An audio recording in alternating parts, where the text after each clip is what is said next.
नमस्कार दोस्तों, study with पवन प्रदीप में आप सब लोगों का स्वागत है। दोस्तों, चर्चा की जाएगी कक्षा 6 हमारा अतीत का अध्याय नंबर 8 खुशहाल गांव और समृद्ध शहर। इसके विषय में हम चर्चा कर चुके हैं और इसके अभ्यास प्रश्नों पर आज चर्चा की जानी है। और साथ ही साथ जो पाठ्य पुस्तक के आंतरिक प्रश्न होते हैं, जो चर्चा के दौरान हम लोग छोड़ देते हैं, उन प्रश्नों पर भी यहाँ पर चर्चा की जाती है। इसके बाद इसके जो पाठ आधारित प्रश्न होते हैं उन पर चर्चा की जाती है। आप हमारी इन चर्चाओं में सम्मिलित हो सकते हैं। और आप लोगों की जानकारी के लिए बता दूं कि हमारे इस YouTube चैनल के माध्यम से 6, 7, 8, 9, 10 NCERT किताबों के आधार पर ये चर्चाएं की जाती हैं और साथ में महत्वपूर्ण तथ्य, परीक्षा उपयोगी तथ्य बताए जाते हैं, समझाए जाते हैं। आइए चर्चा शुरू करें। पहला प्रश्न आज क्या है, देखें। लोहे की ऐसी 5 चीज़ें की सूची बनाओ जिनका प्रयोग तुम रोज करते हो। निश्चित तौर पर आप लोग 5 चीज़ों से भी ज़्यादा चीज़ों का उपयोग करते हो। पेज नंबर 87 पे था। इसका उत्तर बड़ी आसानी से दे सकते हैं। कुर्सी, पेचकस, हथौड़ा, तवा, चिमटा, हंसिया, कुदाल, कुल्हाड़ी और भी कई ऐसे उपकरण हैं जो लोहे के बने होते हैं। प्रश्न नंबर 2 है, इस कहानी में आए व्यक्तियों, व्यवसायों की सूची बनाओ। प्रत्येक के लिए तय करो कि वे कहाँ रहते थे, मतलब कहाँ रहते थे।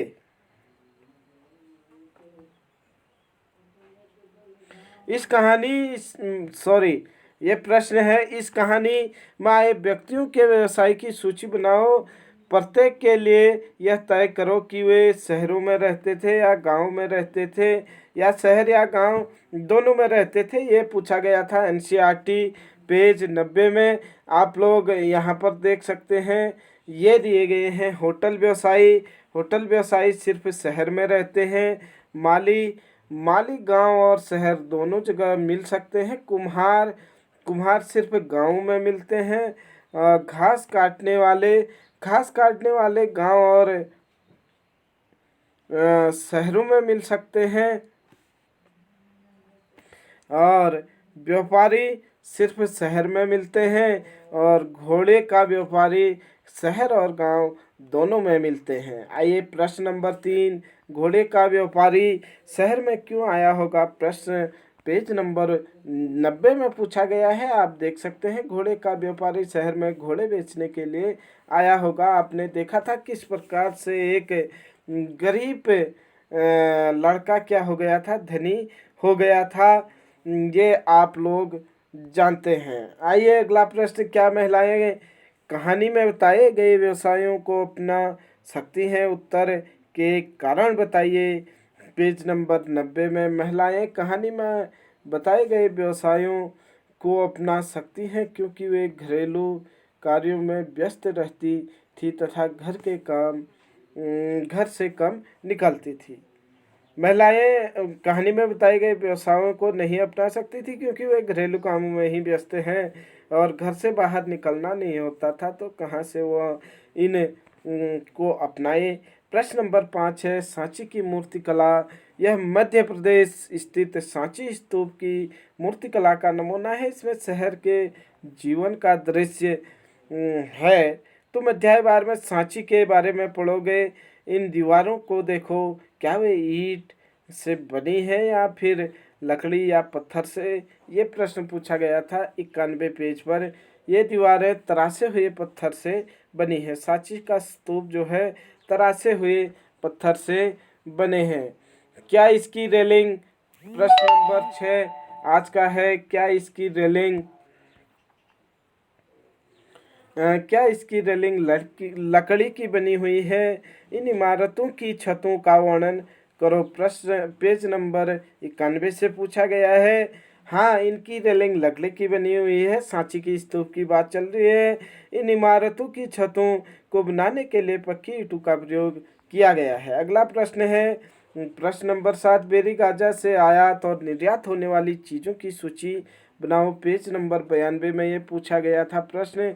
बेरी गाजा से आयात होने वाली चीज़ें हैं। बेरीगाजा से शराब है, तांबा है, टिन है, शीशा है, मोगा है, पुखराज है, कपड़े हैं, सोने हैं और चांदी के सिक्कों का आयात किया जाता था, मतलब उन्हें यहाँ लाया जाता था। बेरीगाजा से निर्यात होने वाली चीज़ें हैं, हिमालय की जड़ी बूटियाँ हैं, हाथी दांत है, गोमद है, कार्नियन है, सूती कपड़े हैं, रेशम तथा इत्र बेरीगाजा से निर्यात किए जाते थे, मतलब यहाँ से बाहर भेजे जाते थे। आइए प्रश्न नंबर 8 पे देखें। तो ऐसी चीज़ें बताओ जिनका उपयोग हड़प्पा युग में नहीं होता था। पेज नंबर 92 में ये प्रश्न पूछा गया है। हड़प्पा युग में घोड़े तथा रागी एक प्रकार का अनाज का प्रयोग नहीं होता था या नहीं किया जाता था, लेकिन आधुनिक खोजों के आधार पर घोड़े के साक्ष्य भी राना घुंडई से घोड़े के दांत मिले हैं, जबकि सुरकोटदा से भी घोड़े के अवशेष मिले हैं। ये भी आप लोग ध्यान रखिएगा। प्रश्न नंबर 9, व्यापारी किस चीज के लिए विनिमय करते थे। पेज नंबर 93 में व्यापारी नमक से सफेद धान का विनिमय करते थे। कविता के माध्यम से बताया गया था, एक तमिल कविता थी वहाँ पर। प्रश्न नंबर 10, वे किस तरह यात्रा कर रहे हैं। एनसीईआरटी पेज 93 पर है। व्यापारी रेतीले रास्तों पर गाड़ियों से यात्रा कर रहे हैं, वही नमक वाली और धान वाली कहानी में आया था। प्रश्न नंबर 11, मथुरा के लोगों के व्यवसायों की एक सूची बनाओ। एक ऐसे व्यवसाय का नाम बताओ जो हड़प्पा में नहीं थी। ये 94 नंबर के पेज में पूछा गया था।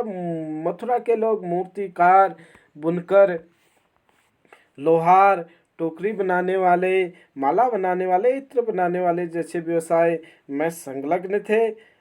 इत्र बनाने का व्यवसाय हड़प्पा युग में नहीं होता था, आप लोग देख सकते हैं। अगला प्रश्न, उन महिलाओं की सूची बनाओ जिन्हें निरीक्षक नियुक्त कर सकता था। पेज नंबर 95 में पूछा गया है, जिन महिलाओं को निरीक्षक नियुक्त किया जा सकता था वे इस प्रकार होती थी या इस प्रकार हैं। विधवाएं हैं, असक्षम या सक्षम महिलाएं हैं, भिक्षुणी हैं, वृद्धा वेश्याओं को है, अवकाश प्राप्त दास और दासियों को है, अवकाश प्राप्त देवदासियां हैं। ये सब निरीक्षक नियुक्त कर सकते थे काम के लिए इनको। और आप लोगों ने देखा था कि ये कुछ तो फिक्स एक एरिया में ही काम करते थे और कुछ बाहर आ जा सकते थे। प्रश्न नंबर 13 है, क्या काम करने के दौरान महिलाओं की मुश्किलें झेलनी पड़ती थी।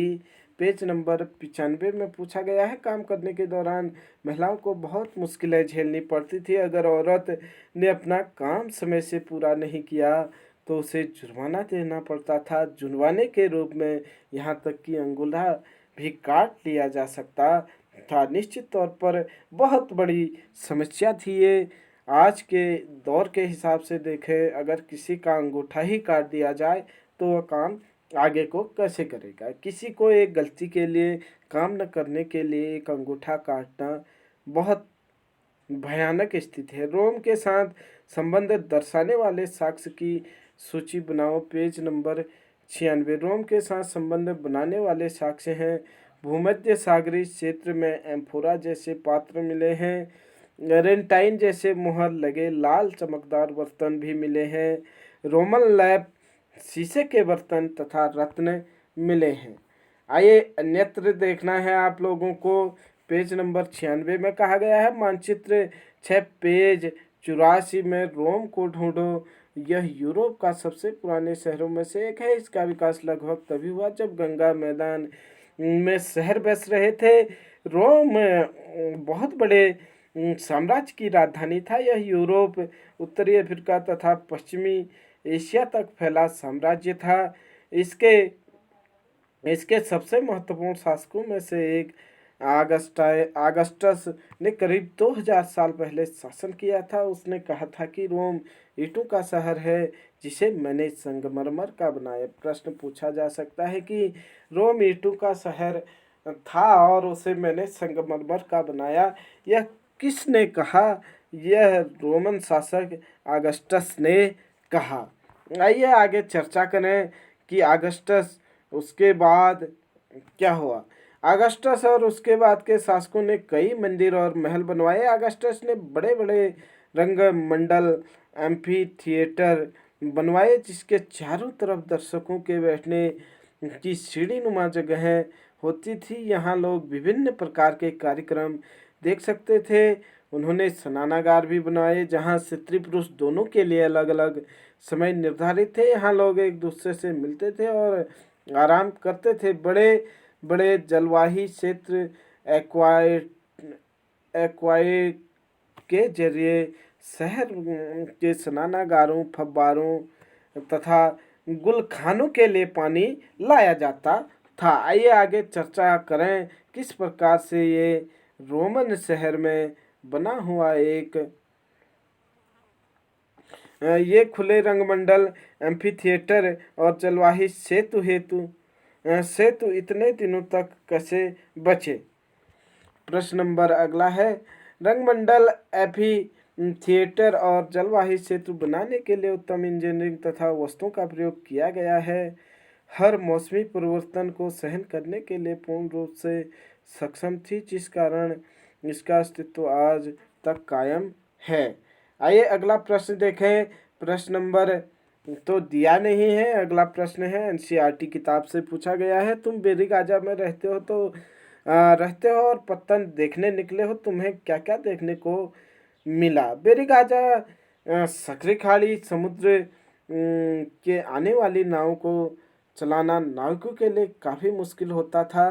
बेरी गाजा क्या थी? एक सकरी खाड़ी थी जहाँ पर आने वाले नाविकों के लिए यहाँ काफ़ी समस्या होती थी। यहाँ कुशल और स्थानीय मछुआरे नाव तथा जहाज़ों को पत्तन तक ला पाते थे। यहाँ पर शराब, तांबा, टिन, मूंग, पुखराज, कपड़े, सोने और चांदी के सिक्के का आयात किया जा रहा था, जबकि हिमालय की जड़ी बूटियों, हाथी दांत, कालीन, सूती कपड़े, रेशम, इत्र जैसे वस्तुओं का यहाँ से क्या किया जा रहा था? निर्यात किया जा रहा था। आप जब वहाँ पर हैं तो आप देख सकते हैं। आइए आगे चर्चा शुरू करते हैं। प्रश्न जो अभ्यास प्रश्न पूछे जाते हैं, पाठ के पीछे जो प्रश्न होते हैं उन पर हम चर्चा करेंगे। आज का पहला प्रश्न है, खाली जगह को भरो। खाली जगह भरने के लिए पहला प्रश्न दिया है, तमिल के बड़े भूस्वामी डॉट डॉट कहते थे।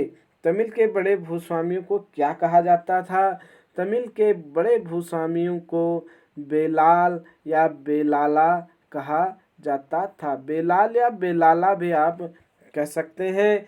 उसके बाद दूसरा था, ग्राम भोजकों की जमीन पर प्रायः डॉट डॉट द्वारा खेती की जाती थी। दास और मजदूरों के द्वारा यहाँ पर खेती की जाती थी। आप लिख सकते हैं, दास व मजदूरों के द्वारा ग्राम भोजकों के खेत में क्या की जाती थी?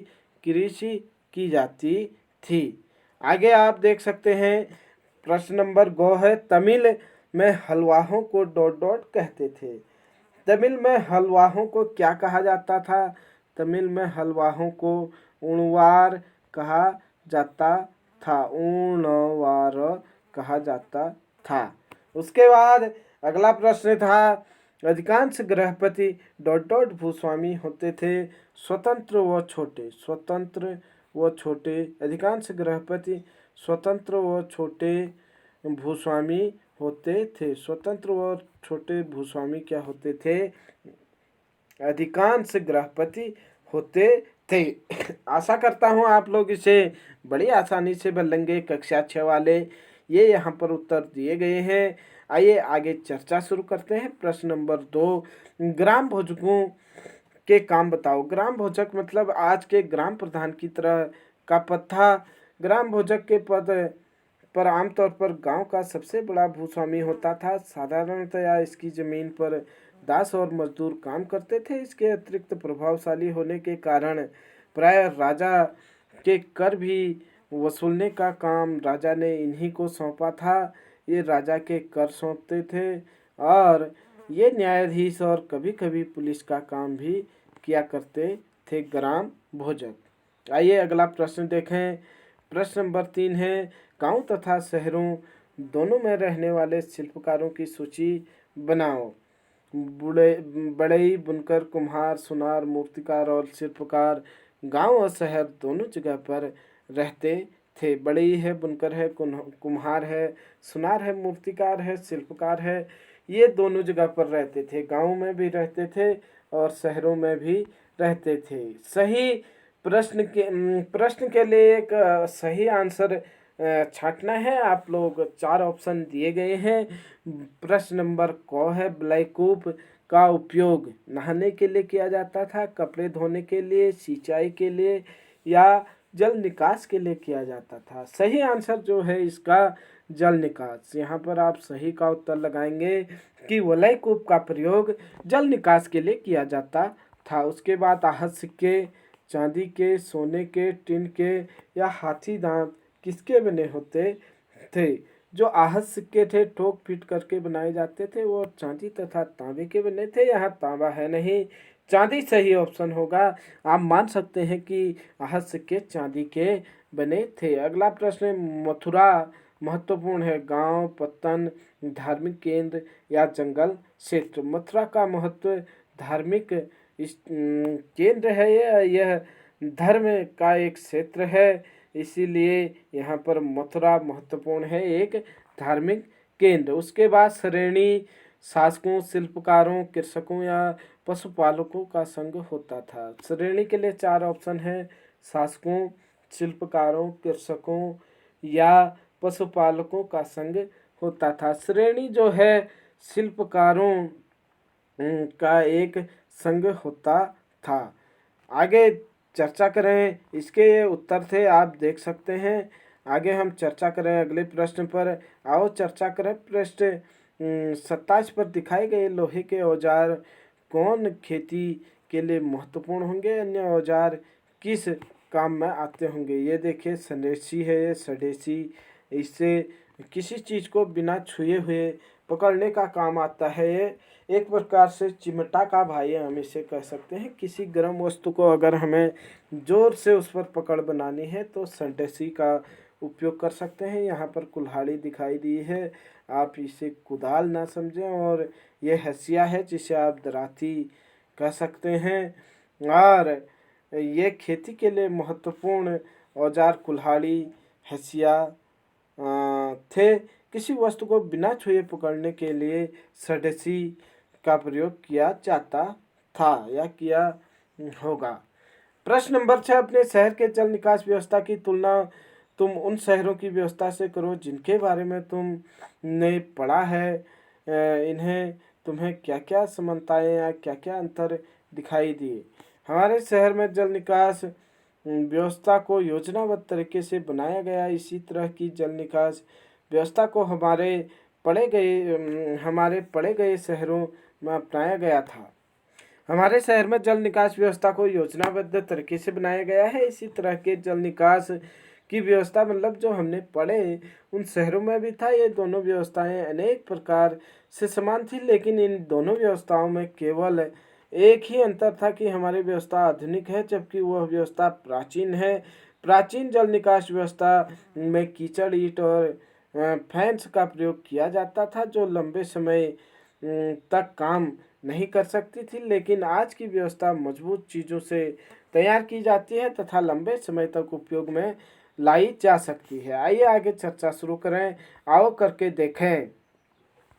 प्रश्न नंबर 7 है, अगर तुमने किसी शिल्पकार को काम करते हुए देखा है तो कुछ वाक्यों में उसका वर्णन करो। संकेत, उन्हें कच्चा माल कहाँ से मिलता था, किस तरह के औजारों का प्रयोग करते थे और तैयार माल का क्या होता था आदि ये सब बताना है। मैंने बढ़ई और शिल्पकार को काम करते हुए देखा है। वह लकड़ी के रूप में कच्चा टिम्बर मार्केट से खरीदता है और टिम्बर मार्केट में लकड़ी वनों से काटकर लाई जाती है। वह कई प्रकार के औजार जैसे लकड़ी खींचने वाला रंदा, लकड़ी काटने वाली आरी, छेद करने वाला हथौड़े का प्रयोग करता है। तैयार माल के रूप में मेज, कुर्सी, पलंग, दीवान इत्यादि होते हैं। प्रश्न नंबर 8, अपने शहर या गांव के लोगों की कार्य की सूची बनाओ। मथुरा में किए जाने वाले कार्यों से कितने समान है या कितने भिन्न है, मतलब उससे तुलना करनी है। मैं शहरों के परिवार में स्त्री और पुरुष दोनों का काम करते हुए देखा है। स्त्री और पुरुष दोनों दफ्तरों और अन्य स्थानों पर काम करते हैं। मथुरा यातायात और व्यापार के दो मुख्य रास्तों पर स्थित था तथा वह धार्मिक केंद्र भी था। मथुरा बेहतरीन मूर्तिकला बनाने का केंद्र था।